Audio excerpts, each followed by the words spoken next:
Hey, it's Dave. Welcome to my channel, My Yard Sale. Today I want to talk about what neuropathy feels like and how it started for me. So what specifically diabetic neuropathy feels like is a tingling and a numbness sensation in your body. It can be your hands, it can be your feet, it can be your legs, it can be anywhere where there's nerves. Because I'm not a doctor, I'm not a healthcare specialist, I can't medically explain this, but somehow it disrupts the sensations that your nerves get. So, like my hands have neuropathy pretty bad actually. I can feel like a numbness and a tingling in my hands. It almost feels like I have a glove on all the time. Even though I don't have a glove, I can't really feel the sensation in my fingers.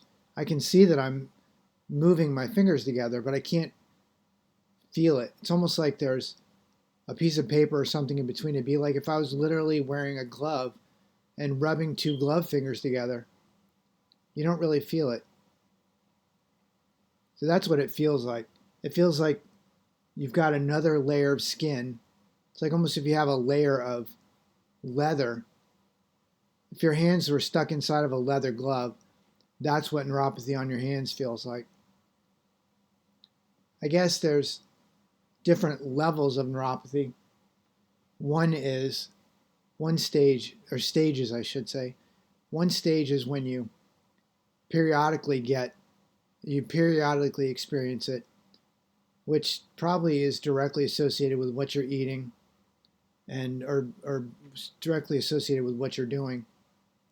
And then another stage is when it's always on. I guess there's other stages further in the process that become painful. Luckily, I didn't get to that point. Hopefully, I never get to that point, and hopefully, I'll be able to turn this whole thing around so that I don't feel neuropathy at all anymore. But again, what it feels like is it makes it so you have no coordination in your activity with your hands or whatever has neuropathy, your feet. Like even when I'm walking, I can't necessarily feel my feet. I know I have feet down there, obviously, but I can't actually feel my feet.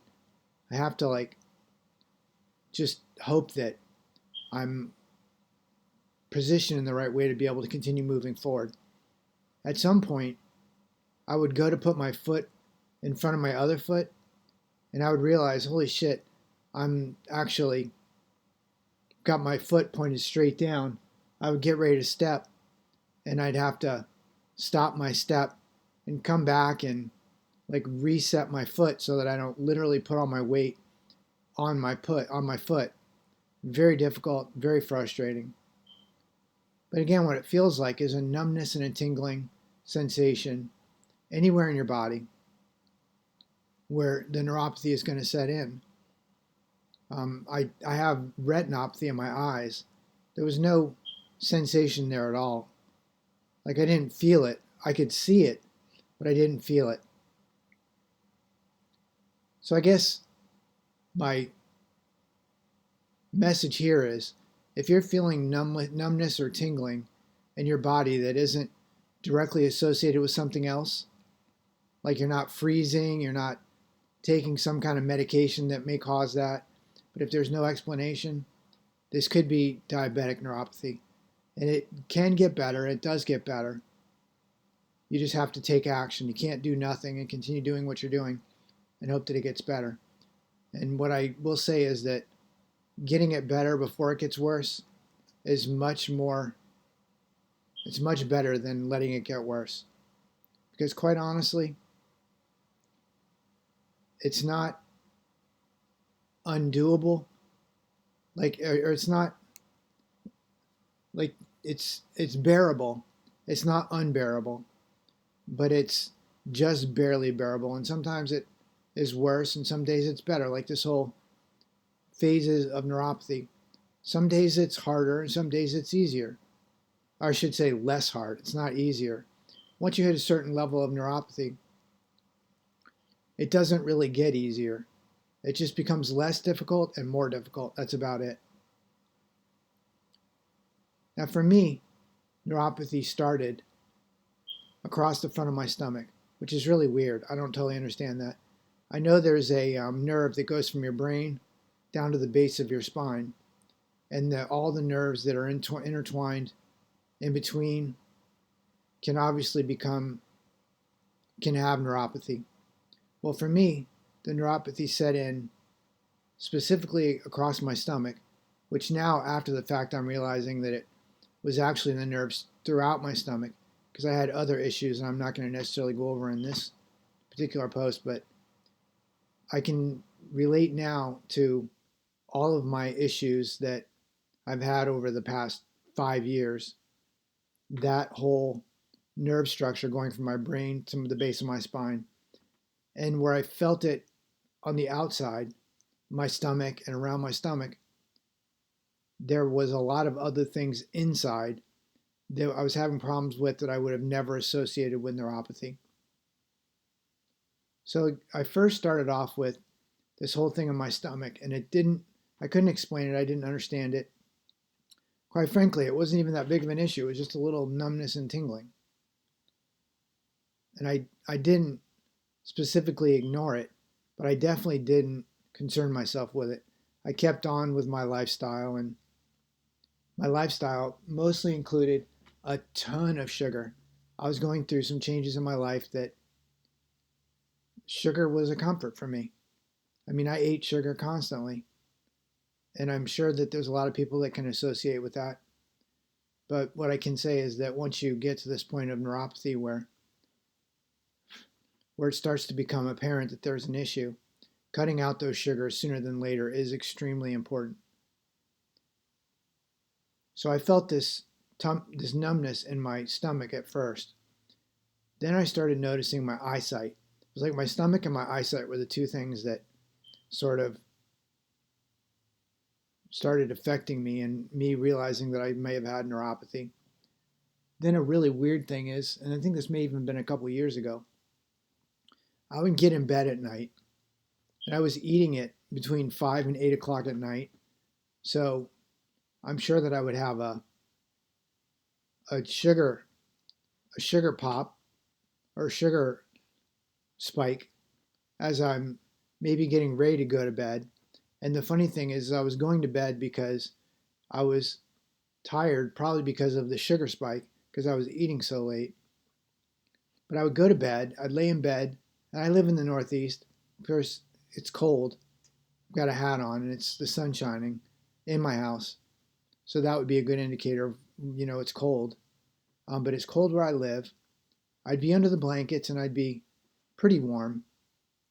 But then all of a sudden, maybe my body would catch up with the sugars that I had eaten, or just the carbs or whatever I'd eaten. I used to eat a lot of rice too. And all of a sudden, my hands would feel so hot. I looked it up. It concerned me. I Googled it, and I Googled hot hands. I had extremely hot hands to the point where I had to take my hands out from underneath the blanket and put them on a pillow or on my bed where it was cold to try to cool them down because they felt so hot. It was uncomfortable. So that was definitely an indicator that I should have maybe figured it out or gone to see a doctor or checked things out. But I would have never known that my A1C was so high. Or even if it was that high, I would have never known that I was having diabetes.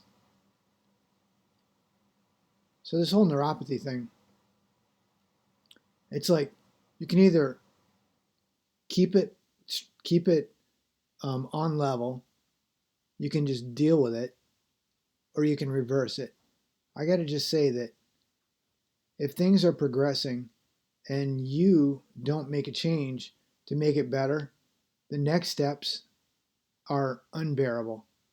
And it's not like I mean, it could be painful. I guess, the stages in neuropathy, the first few stages are not painful, but there are painful stages farther on where a doctor maybe even give you drugs to address it.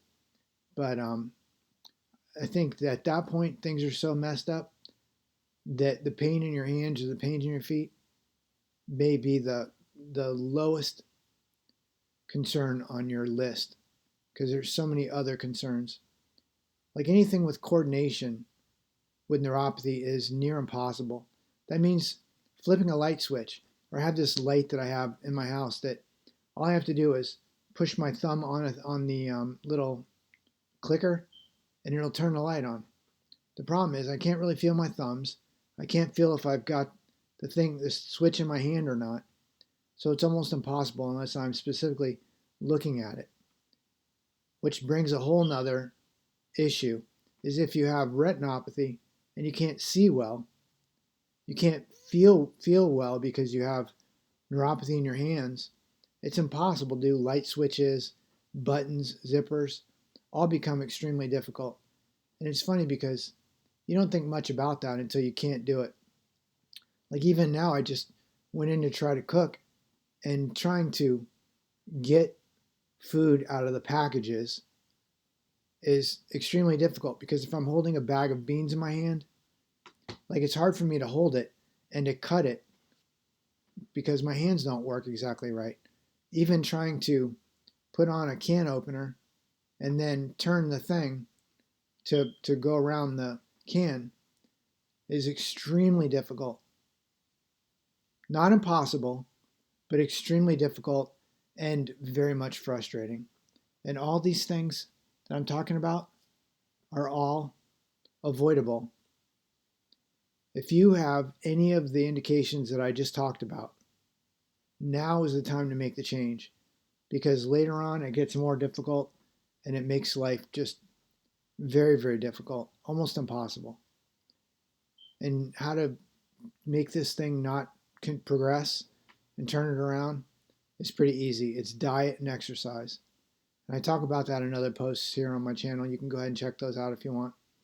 Or if you have any questions or you have any thoughts of this particular post or anything that I've brought up, or if you have any comments that may be helpful to everybody else who may see this, I would gladly appreciate those comments and those notes.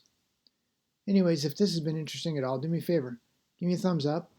And if you're interested at all to hear about how this works out for me in the long run and maybe how I'm reversing this whole situation in my life, I'd love to share it. And hopefully I can help you avoid anything that you might be dealing with that's similar to this, hopefully. Anyways, hope you have a great day. Thank you. Bye-bye.